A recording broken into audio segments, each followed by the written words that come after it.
Jai Guru, everyone. Jai Guru. And welcome to this episode of Yogananda podcast, where we're on chapter 16, part 4 of Outwitting the Stars. We have the full quartet today. And before we jump into this section as part of chapter 16, where we're going to start on later occasions when I brought my friends, ... We're going to go from there to the last sentence will be, our force is more formidable than our influences flowing from the heavens. So read along with us, but to talk us through what happened in the prior episode, part 3 of chapter 16, Lauren will take us away. So last week we had the section where Sri Yukteswar tells Mukunda that he's about to have quite a painful experience with the stars, and he's going to have a lot of liver trouble. But if he buys an armlet, then it will be shortened to a shorter period of time. So Mukunda goes and buys the armlet, and lo and behold, the prediction comes true. And after a period of time, he finally goes to visit his guru, and God heals Mukunda through Sri Yukteswar. Nice. Thanks for that. So we're looking at a part now where I'm incredibly jealous of Yogananda's friends that were able to be brought to Sri Yukteswar for healings on later occasions. Yogananda's reflecting. So he has been recommending these jewels or bangles to Yogananda's friends that he brought, and he was saying how their use is going to be of healing for their issues. And I thought to myself, I wonder how his friends, Yogananda's friends, would have responded to this, given that Yogananda himself was quite skeptical. Is India generally quite skeptical? I imagine probably not so much. They would probably be quite open to this, Priyank. Yep, this and all sorts of other stuff. Vibhuti is one of them, like sacred ash that we apply very often, and kumkum and all sorts of other things, sandalwood. So anyway, in answering your question about skepticism, but also Guruji Sri Yukteswar says he after this he started recommending jewels and bangles, but does that mean that before this introduction of astrology to Mukunda, Mukunda didn't notice that Sri Yukteswar was doing this, or that Sri Yukteswar wasn't actually openly doing all this stuff, and suddenly like the floodgates have been opened in terms of astrological manipulation? Good question. I think he kind of eased him into astrology. That's what it sounds like, because he says on later occasions. So maybe before that it wasn't so prevalent. And I was wondering if this gives us an insight on how healing will be in the higher ages. The first thing we need to do is protect ourselves from astrological influences, and then go from there. So we have our bases covered. Yeah, it's a good question. I think he's been there for so long that at this point, in terms of the intensity of it, I'm sure he probably would have seen something going on. But in terms of probably more for our learning, I guess we're getting it in a nicely neat package, so we can digest it a bit more. But he goes on, Mukunda's experience at the time when he was in his early childhood. He had this prejudice against astrology because he observed that many people were, he says sequaciously, I guess the word, describing something really of following it in a bit of a blind way, and probably lacking depth of understanding, or thinking it might do more impact than maybe what we're about to delve in to in this part, i.e. your willpower can overcome a lot of issues that maybe people don't see that aspect of it. So he has this prejudice, Mukunda, when he was, in a younger age. And I guess, Mike, what were you like when you were younger, Mike? Did you always had a similar prejudice to Mukunda? Actually, I did, because my mom was very much into astrology, and she loved telling her constant, like when she had when she had problems in her life, or when she was in a bad mood or something, she always blamed everything on astrology.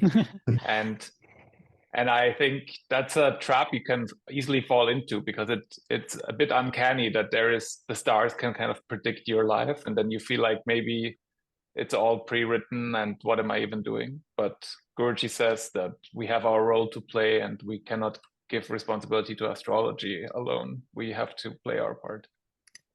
Yeah, it's a bit of a mystery, isn't it? But Guruji actually gives us some quotes that we're going to read into later on as we unfold this part of chapter 16.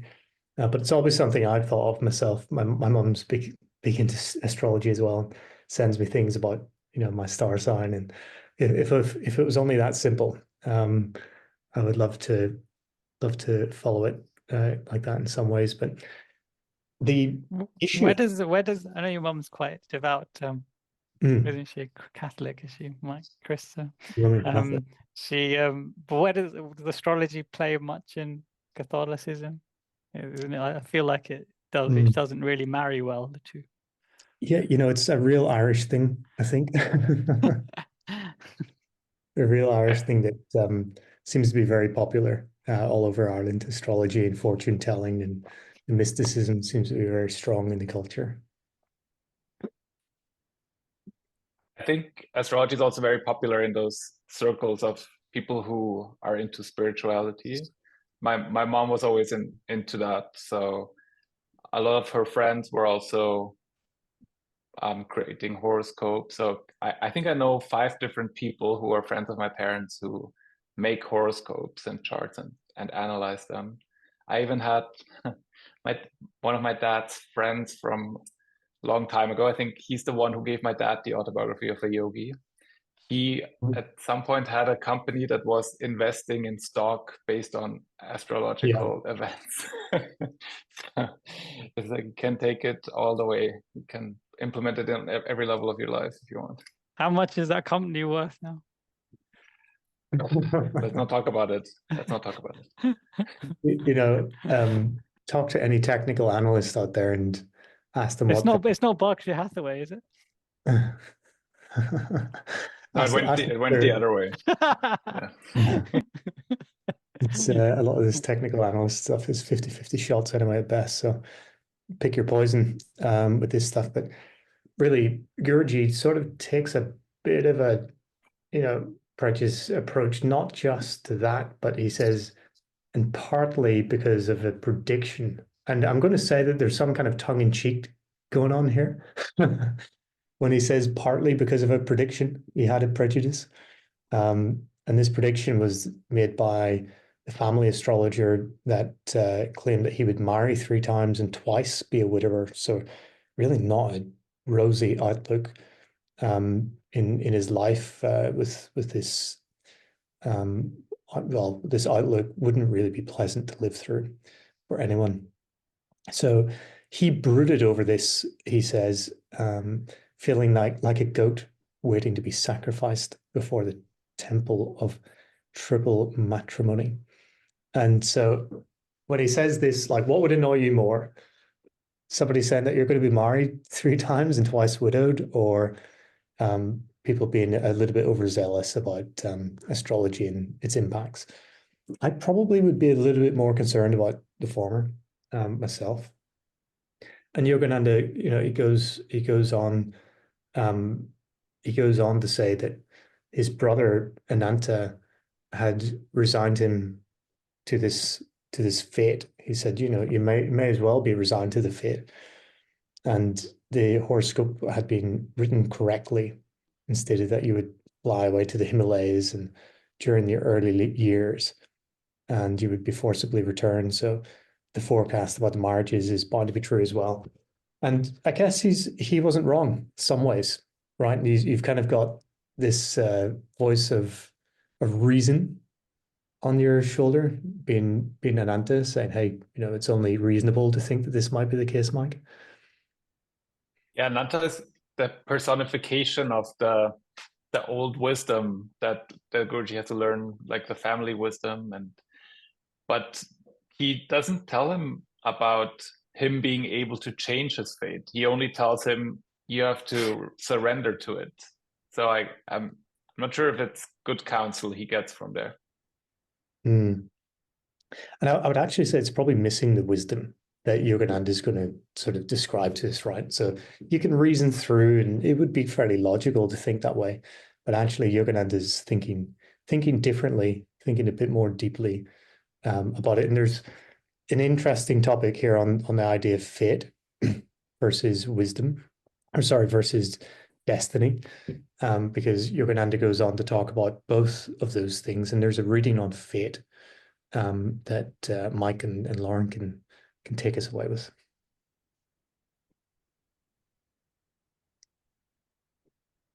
This is towards the bottom. There is no such thing as fate. You make your own destiny. God has given you independence to shut out his power or let it in. You have more strength to overcome difficulties than you have troubles to overcome. You can remedy your mistakes because God has given you reason and will. First, you must make up your mind. Then hold your will steadily to your purpose until it is completed. Discipline yourself to develop your sleeping spiritual powers. Claim your divinity. Unite your consciousness with God and receive blessings direct from his hand. That was a reading of a quote from Yogananda. So he says, talks about fate, and then there's no such thing as fate. So he's simply rebutting what his brother is saying to him here, that you must be resigned to your fate. But he does say about destiny, that you can claim your destiny. So these two things are subtly different.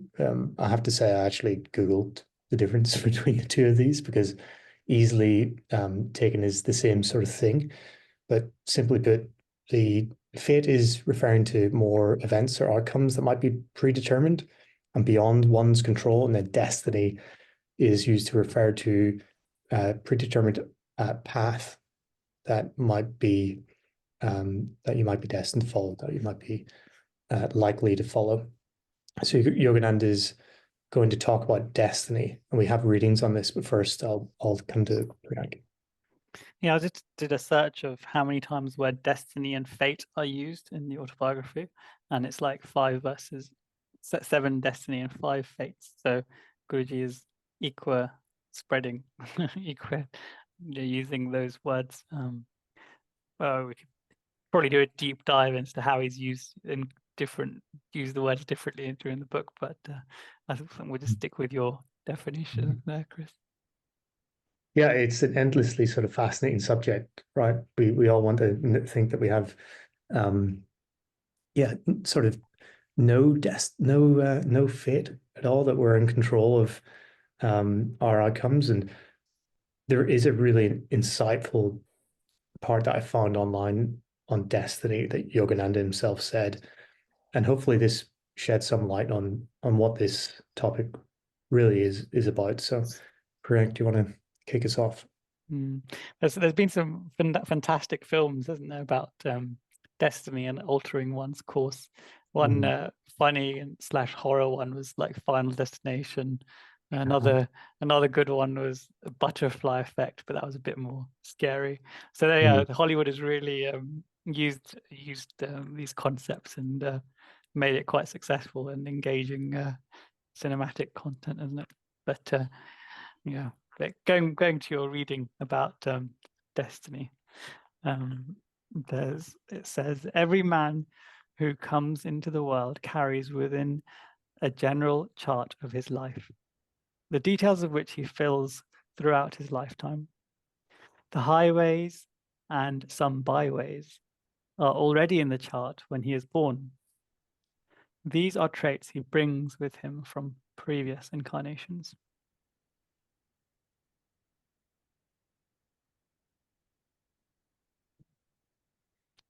You're on mute. Oh, Mike's on mute. You are born with about 75% of your life predetermined by your past. You will make up the remaining 25%.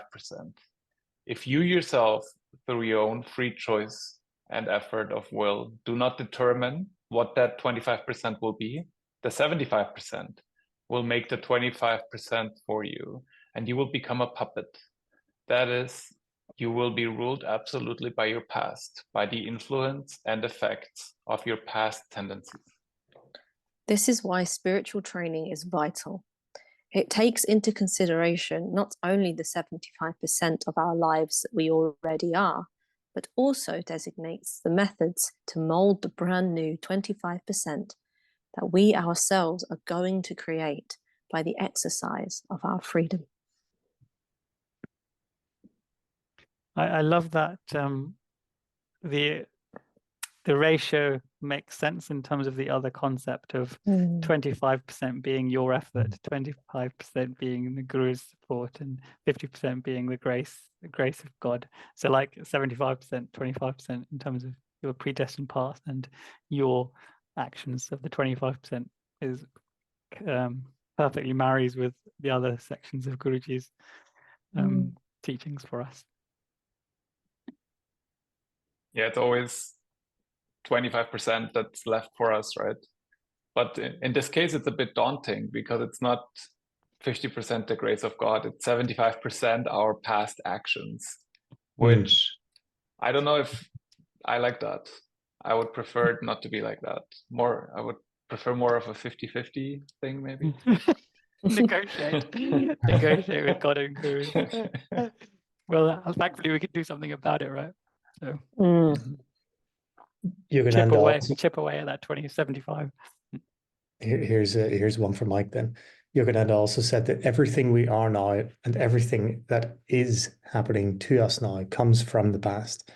You should not be a fatalist, going through life feeling beaten and thinking that everything disagreeable that happens to you is caused by an unjust fate. Nothing rules you. You are the architect of your destiny. There you go. So yeah, I agree with you, Mike, though. I do concern myself over my past, probably too much, but Yogananda saying you're the architect of your destiny. When something bad happens, do you guys ever feel like, how is this happening to me? What have I done in my past life? But sometimes the thought, I had a moment yesterday. I was in our lab and I almost broke one of our machines. I actually did break them, but they didn't, not in a terrible way, so it's recoverable. And then I had a real moment where I was like, how did this just happen? And where I go, like, who are you to blame, right? But yourself. And then the question is, this must be some karma that came my way. And then I'm like, okay, and this must be some karma from a past life, probably. So I feel like that's always where my thought process ends in the end. And then you just have to go acceptance and say to yourself, it probably could have been much worse, and probably Guru protected you from a worse outcome.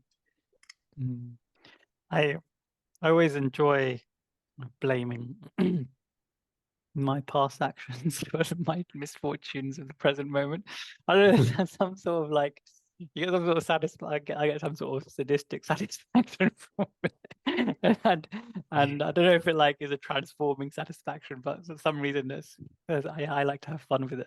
But this whole paradigm of it being scary that 75% is predetermined by your past, I'd like to put a positive spin on it, in that, Guruji's teachings, where it's through great good karma from the past that you've even come to this path, and the gurus and these teachings. So like whenever you think, I reflect on how much grace I have and how fortunate I am, all the blessings in my life. I always like to imagine that 75%. We've worked hard for it, so we shouldn't just discount our past. And to go on from that as well, 25% isn't actually that much if we really think about it. It's not as if we have to make 75% of the effort, it's 25. So in a way, it feels more doable, and I think that's the beauty of it. Guruji's saying, put the effort in, and yes, you have to do much, but it's 25%, right? So you can do it, which we can. After reading the Sleepless Saint in a little bit more detail, chapter 13, we covered it where Guruji was on a mission to find the Sleepless Saint and goes into a temple and he doesn't bow in the temple. And what happens? He doesn't get lost, but he does go on a bit of a long-winded journey where he kind of gets told instructions of where he's going, and he has to sleep in a sort of rickety kind of hut overnight. And the idea was that was sort of his karma for God sort of nudging him back on the right path, to be able to show respect and bow and so things like this. And ever since then, anytime I get lost, or if I'm traveling, there's something goes wrong, I immediately think, oh, this is my karma for something. I need to really think about it. So yeah, I've kind of got into that way of thinking, even on travels, which I'm doing a lot at the minute, which is to the minute detail, but everything is by design. And so we go on to look at the vibrations of a self-realized person, as Yogananda is about to talk to us about. And he says that a clear intuition came to him one night that this prophecy was wholly false. He wasn't going to marry 3 times and have be widowed twice. He went about setting fire to this horoscope, and he places the ash in a paper bag, and he made a note. He wrote that the seeds of past karma cannot germinate if they are roasted in the fires of divine wisdom. And this section, I kind of thought it was comical in some way, right? I can picture sort of younger, determined Mukunda, really going about this, but actually it's deadly serious. He's really putting into practice a lot of really important bits that we're going to look at here. But there was a bit of relief from God, I thought, given that Mukunda probably would have been somewhat concerned about this prophecy, and he didn't want to go down that path. He wanted to become a monk and go to the Himalayas and meditate and unite with God. So this seems like it's a bit of a grace from God to come to give him this prophecy. That one night he had this very clear intuition, which I thought was nice. That he could indeed take control of his own destiny. Right? I was just wondering what the intuition that he had, what form that took. What do you think? Because he doesn't specify. He said it was a clear intuition. Was it that it was like a vision? Was it like a voice? Was it like a deep feeling? Could have been any of those things, but he doesn't specify. But yeah, what an absolutely powerful set of like affirmation quote that he put on that bag, isn't it? Seeds of past karma cannot germinate if they are roasted in the fires of divine wisdom. Absolutely love that. Kian led a young adults meeting where each of us wrote our things that we'd like to change about ourselves, we can't, and then we wrote it down, and then we had like a cremation ceremony where we did like an affirmation such as this, and it was just really powerful, must say. It's like it's I think anyway, everyone can put this into practice right now, I think, and you'll find that it works. What was the affirmation, Frank? Do you have it? This is what he made. I think something very similar to this exact quote: "Seeds of the past karma cannot germinate, but they are roasted in the fires of divine wisdom." Very nice. And then there was also like the power of I can and willpower and other things like that. Nice. That's a nice way to deal with bad things you want to get rid of. We did that. We do that. I mean, I haven't been in a while, but at the Youth of Golden Age New Year's retreat, we always did that there for the new year. What do you want to get rid of? And then we had like a fire ceremony where we burned. And I forgot the question that you asked now, Priyank. The intuition. What form do you think his intuition took? Was it like a vision, voice, that's right. feeling? So I think he was probably meditating all night, right? That's what I think. And I think Ananta had a way of getting to Mukunda. So when Ananta said that, Mukunda was bothered by it. And he was probably churning the ether all night long about this until he kind of had this thought that it's wrong and he can burn the scroll. That's how I imagined it when I read it. Yeah. And his brother was there again in this moment where he immediately read the comment that Mukunda had written of seeds of past karma cannot germinate if they are roasted in the fires of divine wisdom. And he laughed scornfully and he said, you cannot destroy truth as easily as you have burnt this paper scroll. So, yeah, again, reasonable, not unreasonable, but maybe lacking this depth of wisdom. I love the little humorous word there. I left it in a conspicuous. I left the bag in. I put the bag in a conspicuous spot, like a real statement move, like in front of his room, probably. Yeah, like so you can trip over it as he wakes up out of bed with the notes on it, and it's just it feels like such a person with such strong willpower to make such a great statement about what his intentions are and how sure he is of himself that he will overcome. Mukunda goes on to say that it is in fact that on 3 different occasions before he reached manhood, his family did try to arrange a betrothal. It's kind of, again, we have the benefit of hindsight. We're well over 100 years into the future from when this was taking place, and we know everything that's to unfold. But the family really was pushing for Mukunda to follow maybe a different path than what he himself said he really desired.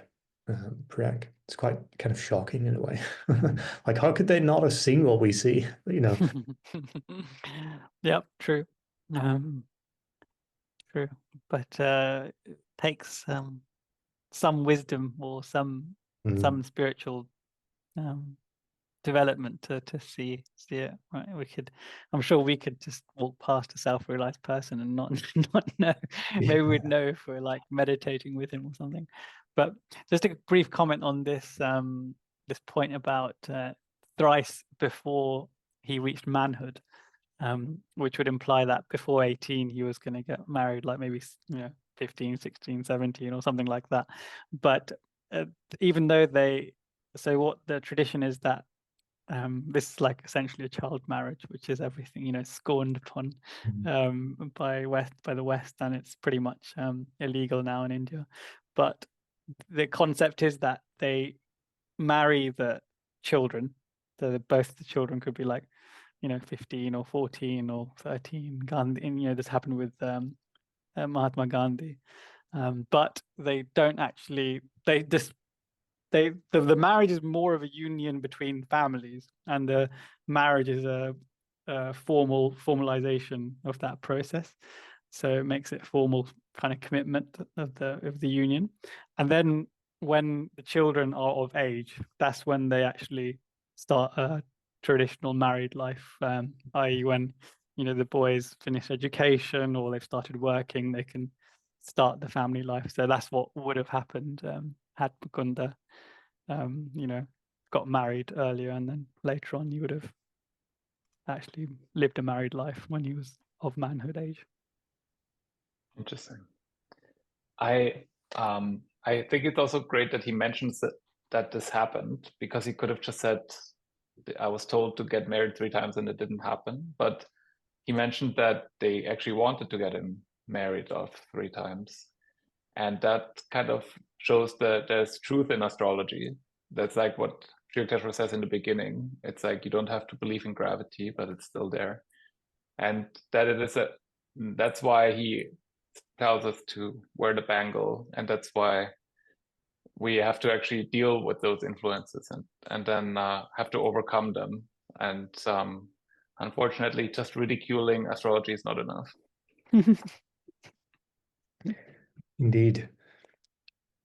What happened with Mukunda at the time was he refused to fall into these plans.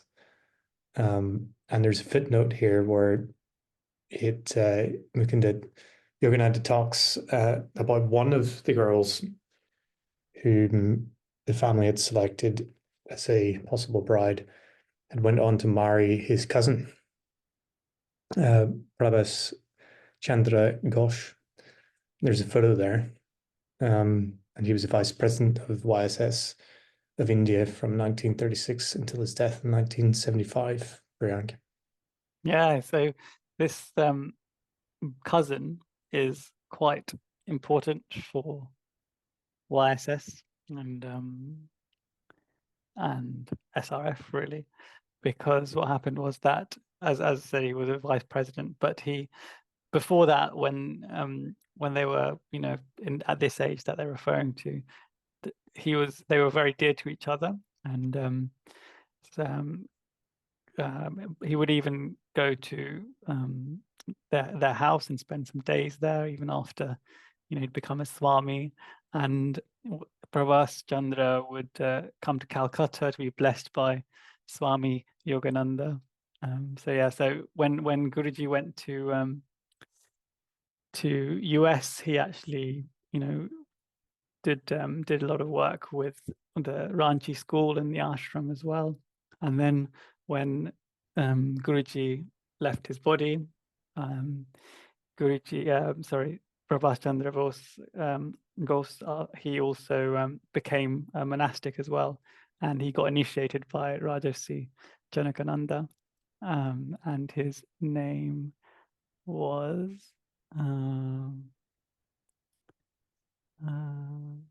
Atmananda, Swami Atmananda. Very nice.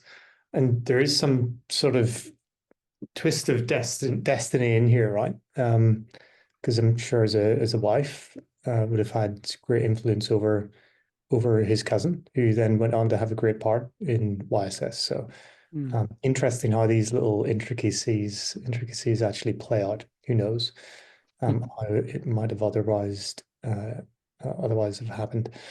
And so Yogananda says something really pertinent here, really instructive, which is knowing why he refused these plans. He goes on to say, knowing that his love for God was more overwhelming than any astrological persuasion from the past. And so I thought that was really instructive, that he simply had this one track mindset. And it isn't to say that you know, the institution of marriage is it flies in the face of following God or anything, but in terms of Mukunda and the dream that he would have had for his life versus what it otherwise might have been if he had have been fulfilling his astrological, say, destiny, it might have been quite different. So he had this overwhelming love for God. And I thought maybe we read a couple bits on this, because it goes on to sort of link into other bits later on. So Lauren can take us away. Love is the ultimate way to God, as Paramahansa Yogananda said. Without devotion, you can't touch God. You keep him at a distance. But real love is not simple to cultivate. You have to work at it. Many people say, I know I'll be with God when I die because I believe in him. But it isn't that easy. There is a lot more to it than mere belief. Some time ago, a survey was taken among college students, and one of the questions was, do you believe in God? One girl replied, yes, I believe in God, but I'm not crazy about him. The world is crazy about money, crazy about human love, crazy about everything except God. But as our guru used to say, why can't we be crazy about God? The Bible says God is a jealous God, from Exodus 25. This does not mean that God is jealous in the human way, but that he will not give himself to us until we surrender 100% of ourselves to him. Love the Lord thy God with all thy heart, and with all thy soul, and with all thy mind, and with all thy strength, from Luke 10:27. All means 100% and nothing less. Paramahansa Yogananda said that God will not accept just 99%. It's a high bar. And that's what Yogananda is really setting here, isn't it? That he really was able to use his love for God to drive through the headwind that he was experiencing through his family, really trying to put him together with wives. And that wouldn't have been an easy thing to do, right, Prank? I imagine that would have been quite the drama. I mean, how often do these refusals happen within quite a traditional time in India? It wouldn't have happened that often, I presume. No. Mm. So he was, But it's like lots of people leave and become monastics in India, renunciants. But whenever it happens, everyone's kind of really distraught. And socially, there's a bit of a stigma to it. Oh, you know, that person's son left home and became a renunciant. It's not as you would think, as the four of us would think, oh, look how blessed this family is that, you know, their son chose to become a monastic. It may be like that in some families, but in my family, whenever we heard about it, it was not in that way, shall we say. they're keen for them to seek other professions, as it were, yeah. The love for money, isn't it? Just as this reading was, everyone has love for all these things, but not their crazy love for God, as Lauren read out. Yeah, it's crazy for God, is what Yogananda and young Mukunda clearly was. And he goes on to describe that the deeper the self-realization of a man, the more he influences the world, the whole universe, by his subtle spiritual vibrations, and the less he himself is affected by the phenomenal flux. And this must have been then spoken by his guru, Sri Yukteswar, because he mentions then that these words of his masters often returned to inspire his mind. This is just a very beautiful way of saying that we really need to focus on self-realization for our ultimate happiness, isn't it? And then we can take charge of our lives. But going back to this whole question about, you know, the question about families not perceiving it in a positive light. I remember that in the autobiography, when Mukunda becomes a Swami, or decides to become a renunciate and decides to leave, him and his father had that beautiful dialogue. Do you remember? And he said something along the lines of, Mukunda's father he was quite sad that he was leaving, and Mukunda was like, let me go, you know, how much I love I love that God has given me the most perfect parents, but how much deeper is my love for God who's given me these parents, essentially. And then they had that really beautiful moment, isn't it? So even for Mukunda's father, it was quite challenging. Yeah. Yeah, just easily we would be able to read through this, even on a, with a closer eye that we're paying to it now, and dismiss how challenging this really would have been and how disruptive this would have been. We saw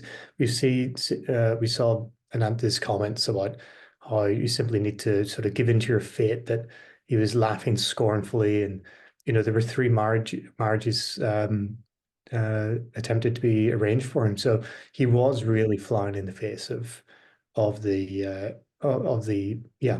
destiny that was laid out by him. There's a reading here by Paramahansa Yogananda talking about the karmic law of cause and effect. Priyank, maybe you could take us through that, and that gives us a bit more insight. Sure. The karmic law of cause and effect projects into the ether vibratory potentials of future events that are a probable outcome or effect of previously initiated causes. Future events forming in the ether from causes originated by human actions are not always inevitable. They evolve and can change dramatically according to the transmuting power of man's free will actions, integrating into those karmic vibrations. And so that sort of takes us on to the next part, where we're going to look at faith and divine will. And Yogananda talks, talks that occasionally he told astrologers that they should select his worst periods in their readings for his life, and then according to his planetary indications, and that he would then still go on and accomplish whatever task that he set himself. And I thought, again, that was, very Mukunda-esque, isn't it? He sort of sets himself these goals and goes out in the face of adversity and achieves them. Incredibly headstrong and incredibly strong will. Priyank. Remind me of his famous quote that we said a couple of times now in the last few episodes: "Danger and I were born together, and I am more dangerous than danger." Yeah, love that quote. And you could only imagine the reaction of the astrologers here. How many people would actually go and sort of tempt fate, as it were? We often use that word, don't tempt fate. And this sort of seems very much in that category, doesn't it, Mike? Yeah, that is really incredible. The courage, that's the strength of an avatar who just tempts life to come and get him, and he doesn't care. That reminds me of, there's a talk that Brother Bhaktananda gave at Convocation one time, where he mentioned he had a time that was very smooth and everything was going well, and he was like thinking, am I making enough progress? Like, why isn't life testing me more than it is now? So he actually prayed to Divine Mother to send him tests. And then it was very funny, because he said then the tests came like never before, and he said he will never make this prayer again. So even a great monk that lived during Guruji's time, he felt like he wouldn't do this again. But Guruji, he's a spiritual fighter. Yeah, I love that, Mike. And I actually do the exact opposite of what Mukunda has done here, and make a point to do that. So like if I'm confident that I'm gonna pass an exam, or that I'm gonna tackle this hurdle, get this job, any of those things, I deliberately don't say it. And in fact, I play it down. Oh, I don't think it went well. I hope it went well, all that kind of stuff we're taught to do. And yeah, so then you're like, you play the role of being surprised when you get it. Because the opposite really hurts, doesn't it? If you're overconfident and you're overzealous with displaying your confidence, then it's a really big fall from grace, isn't it? Yeah. Sod's law, isn't that the I law? remember when once I was playing football, and I was really angry. The whole situation, I remember being really angry. Someone was like some of the other person on the team was really annoying me the whole week, and I was really angry. And he was in goal, and I was still on goal, and I was like, this is it. I'm going to really take my whole frustration out. And I actually said out loud, if this goal doesn't go in, and I said X, Y, and Z. So basically, this goal is going in at all costs, and it went in. I had so much like willpower and force that it went. There was no chance that it wasn't going in. And I imagine Mukunda said this kind of theory with that much, if not more, willpower. I'm sure he did. And you could imagine the interactions would have been probably the astrologer's jaws hitting the floor. And he in the next line sort of talks about his success. So obviously we know in hindsight that he really did once put his mind to these things, really overcame and was truly successful. And he said it is true that his success at times has been preceded by extraordinary difficulties. So darkest before the dawn, and God tests us constantly, no matter if we're the avatars or lesser self-realized, than that, constantly challenging us to overcome our own hurdles. But his conviction has always been justified. So this faith in divine protection. So he's putting his faith in God and using the God-given will. Those two combined are forces more formidable than are the influences flowing from the heavens. And that's such a fine line for us to look at. And there's a couple bits in there of there's God-given will, and then there's the faith element. And so we've talked about faith a fair bit on previous episodes. So and will, to be fair, but I thought there's a part here from Yogananda that we can read on will, Priyank. Whatever your position in life, it is you who put yourself there. The human will, when led by ignorance, causes nothing but confusion and trouble. But if it is tuned in with wisdom, it is guided by divine will. Constantly carrying a thought with dynamic willpower will strengthen that thought until it becomes an outward force.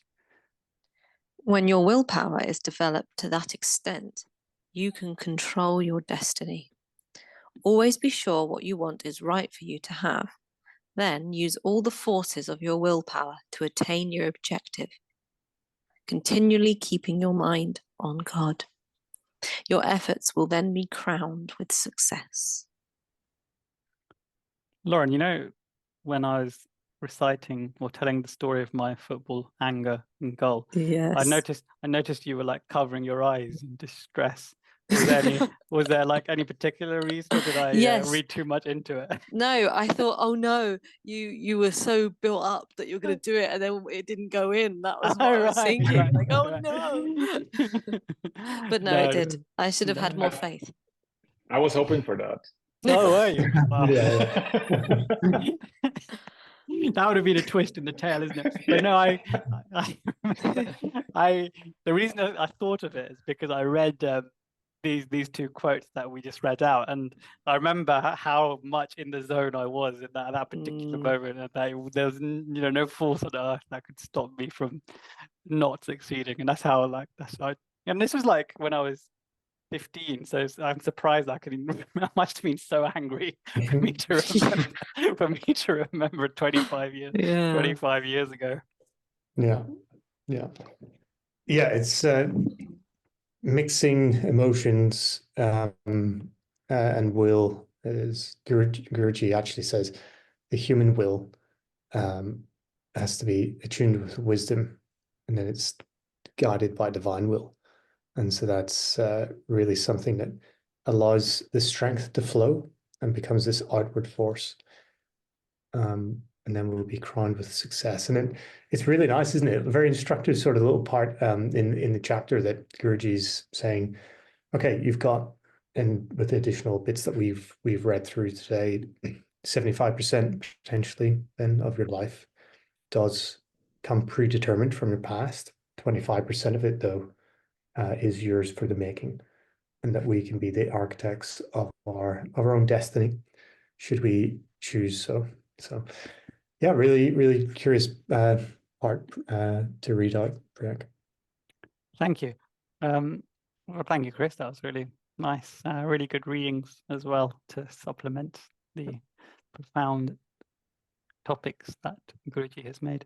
I wanted to, is it a good time now? I just wanted to just put something out there about this line in this chapter, in this section that we've said, where Guruji said, "I brooded over the matter, feeling like a goat awaiting sacrifice before the temple of triple matrimony." Is now a good time to talk about it, or did you want to finish up something else in the episode? Sounds good. Let's go. Let's do it. So this I remember many years ago, this line really distressed me. Feeling like a goat awaiting sacrifice before the temple of triple matrimony. So the goat and the sacrifice is something that didn't sit well with me for the vast majority of my life. And Guruji and Bengal is very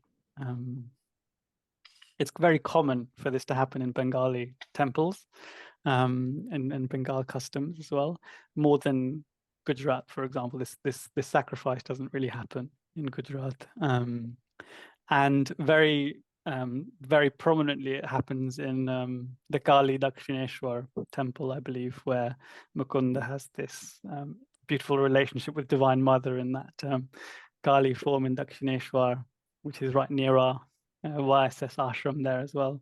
So I just wanted to explain a little bit, because since then I've changed my thinking about it. I'll put a video link to it as well by someone who's a YSS devotee who is interviewing some tantric about this matter. So this whole process of sacrificing animals and goats is a tantra, and you'll remember a mantra is reciting certain seed sound vibrations, and a yantra is a form, and tantra is the method of transmuting one to the other. So transmuting energies is anything. That's the definition of tantra. So the whole process of sacrificing animals is a tantra. So the reason to do it, so there's various tantras that need to be done, and of which mantra recital is one of them. But the reason to do it is to keep the whole space charged.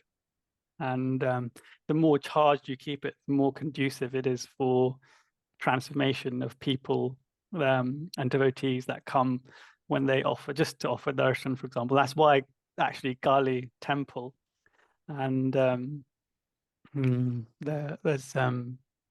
there's other temples in Bengal and across India, that's why some of them are so powerful. There's beats, they call them. So what happens is, in this case, they can offer, it's not just animals that they could offer many different things that are quite potent. For example, they can offer grains, coconuts, all these kind of things that are more common that you would have heard of. But in some temples, they also offer more potent things like meat and alcohol, actually, to the deities. And again, there's a whole science behind why this is done, and you can watch the whole video if you're interested. But essentially, for this process where the goat sacrifice is called bali.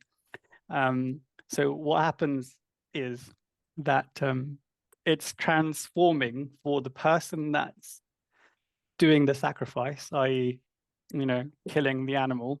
It's transforming for the animal. It's also transforming for the people that are in the presence of the sacrifice.